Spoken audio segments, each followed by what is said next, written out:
પાદરા નજીક મુંબઈ દિલ્હી ભારતમાલા એક્સપ્રેસ માર્ગ પર કારમાં ભીષણ આગ લાગવાની ઘટના સામે આવી છે।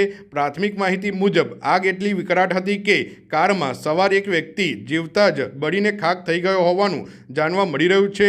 ઘટનાની જાણ થતાં પોલીસ અને ફાયર વિભાગની ટીમો તાત્કાલિક સ્થળ પર પહોંચી આગ પર કાબૂ મેળવવાની કામગીરી હાથ ધરી હતી।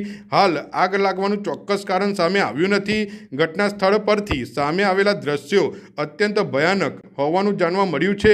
આગ ઝડપથી ફેલાતા કારમાં રહેલો વ્યક્તિ સમયસર બહાર નીકળી શક્યો ન હોવાનું અનુમાન છે, જેના કારણે તેનું સ્થળ પર જ કરુણ મોત થયું હોવાનું માનવામાં આવી રહ્યું છે। પોલીસે સમગ્ર મામલે વધુ તપાસ શરૂ કરી છે।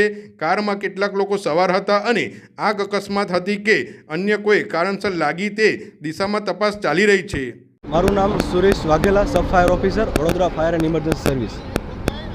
શું ઘટના બની છે? વડોદરા ફાયર બ્રિગેડને કોલ મળેલો કે દિલ્હી મુંબઈ એક્સપ્રેસ હાઈવે ઉપર એક ગાડીમાં આગ લાગેલ છે અને અંદર એક વ્યક્તિ ફસાયેલ છે। તો તાત્કાલિક વાસના ફાયર બ્રિગેડની ગાડીએ ટર્નઆઉટ લીધું અને સમય સૂચકતા વાપરીને સ્થળ પર આવી અમારા ફાયરના જવાનોએ આગ પર કાબૂ મેળવેલ, પરંતુ અંદર જે વ્યક્તિ ડ્રાઈવર હતા તે અંદરને અંદર ડેડ થઈ ગયેલ છે। ક્યાંના છે સાહેબ, એવું કોઈ જાણવા નથી મળ્યું। અને કઈ પ્રકારના આ તમે આવ્યા તે વખત કયા ઇક્વિપમેન્ટ દ્વારા પાડવામાં ફસાયેલી હતી બોડી કે શું હતું પરિસ્થિતિ? હા, આગ આખી ગાડીમાં આગ લાગી ગયેલી હતી અને જે બોડી હતી તે ત્યાં ફસાઈ ગયેલી હતી। તો સૌથી પહેલાં આગ કંટ્રોલ કરી અને ત્યારબાદ અમારા જવાનોએ બોડીને બહાર કાઢેલ છે। બોડી કઈ આગળ હતી આ કારની અંદર? ડ્રાઇવિંગ સીટ ઉપર જ હતી।